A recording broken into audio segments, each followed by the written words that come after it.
Welcome back everyone to the Working Class Revolt. And today's story is a serious story which has a lot more hidden than what's being revealed.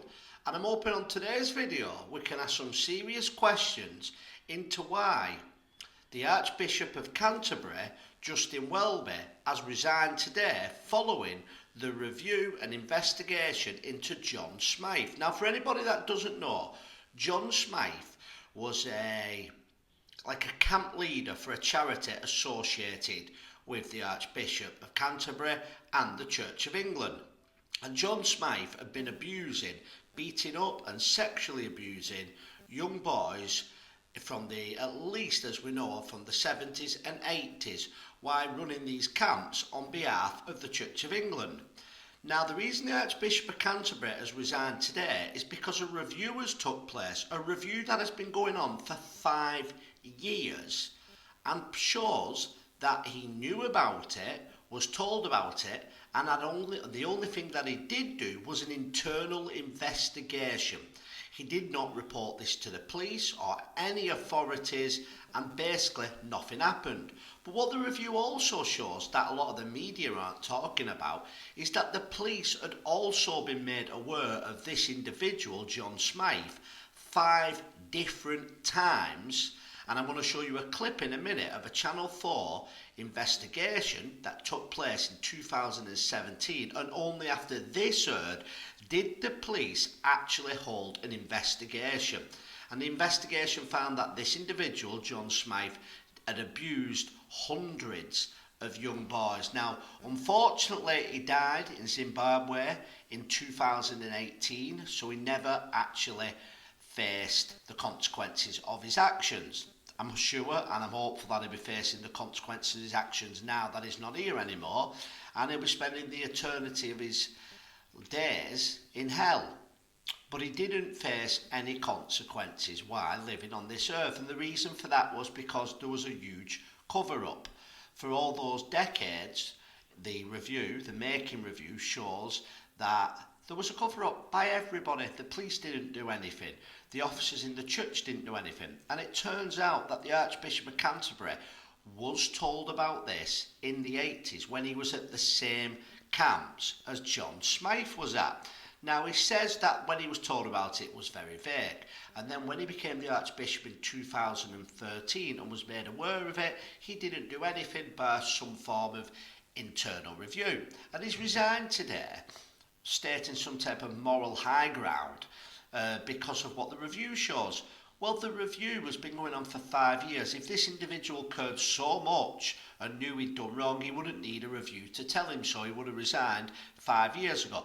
But for me, and I hope you agree, simply resigning isn't good enough. And the mainstream media is talking about he made a mistake, he did a lot of other good stuff. No, this individual, in my opinion, 100% knew that this guy was a paedophile, like the rest of the people did. And for far too long, authorities in high positions have been getting away with this. Now, remember who the Archbishop of Canterbury is. He's the second most powerful person after the King, which means the King probably also knew about these accusations.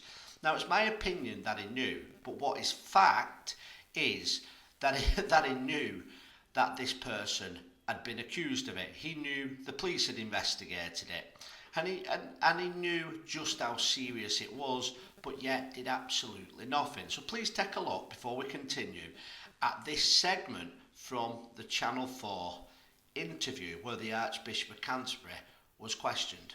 Just to quote back to you, you said, "I genuinely had no idea that there was anything as horrific as this going on.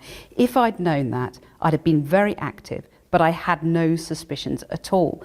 I mean, no suspicions at all. You'd just been informed of the seriousness of John Smythe's abuse in 2013. I was told there was an accusation of abuse, and this is where I went wrong. I failed to do more than on a very regular basis say, what is going on? Where are we? I did that verbally. I didn't have a system. And there you see the response by the now former Archbishop of Canterbury. And he basically says that his only mistake, and I am slightly paraphrasing, but it's obvious what he's saying, his only mistake is that he verbally investigated it and they didn't have a system in place. Well, there's a simple system when somebody comes to you and says that a colleague of yours is a paedophile. You ring 999 and make sure that it's investigated properly. You suspend that person at the time. But it's all too much to me sounding like the Jimmy Savile situation. And by that I mean we only find out about this afterwards, and what we find out is that many people knew about it. We find out that many people go to the police. In some instances the police investigate it and they get a bad rap because they actually do go to the CPS, and it's the CPS who won't take the case on. In other cases we find out that the police just squash it straight away. With Jimmy Savile, what did we find out? That the CPS said there wasn't enough evidence, and we now know that the head of the CPS at the time was no other than the now Prime Minister, Sir Keir Starmer. Make of that what you will. But it does seem that at times all these people are entangled at the top. And how many more cases are we going to hear about with the Church of England and the Catholic Church and the Vatican? Now, I'm a Christian. I go to church every week. I'm part of a small church, an independent church. But let me ask the question, and the reason I say that is I don't want to come across as someone who is against religion. So when I say this, hopefully you see how much I mean it. If any other institute or organisation had this type of misfindings, like I'm going to read in the report in a second, would this still be around today? You don't need the Church of England to have religion. You don't need the Church of England to believe in God or to be a Christian. There is plenty of organisation. There's plenty of churches out there. So I just want to read to you a bit, and only a little bit, because it just kind of goes on and all, they're all kind of saying the same, of what Sky News have said about the story today after the Archbishop has resigned. And I'm hoping to show you by reading this how they are only covering it because they have to cover it. It's got too big now to hide. And how they talk about how the Archbishop has made a mistake and now has resigned, but he's done some other good things. So, you know, it is what it is. Jeremy Vine made that point today on today's show. He made the point that he'd also done a lot of good work. But you can't hide what is going on here. This has been hidden from the public. It doesn't matter how many good things you do. If you protect a paedophile, even if you don't know whether they're a paedophile, but you know they've been accused of it and that a lot of people believe they are, you have a duty of care. And you should be held responsible if you didn't report that. And there's a bit in this report that says that if this had been reported at the time, there could have been a lot of people who hadn't been abused. And that's who this is all about. It's about the victims. How many people was abused that should have, well, nobody should have been abused, but that could have been stopped from being abused if people like the Archbishop had reported it when they'd heard about it. In the first instance, the Archbishop had been told about it in the 80s at one of these summer camps. In 2013, he was definitely told about it when he was the Archbishop, but he says about the 80s incident, he was very vague in what they were saying to him. But please just bear with me a minute while I read this article.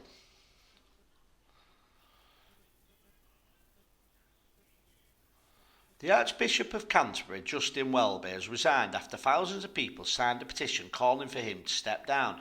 The petition was by the members of the General Synod, the Church of England's Parliament. It comes after a damning report was published of the Church's handling of John Smythe, who is believed to be the most prolific serial abuser associated with the Church.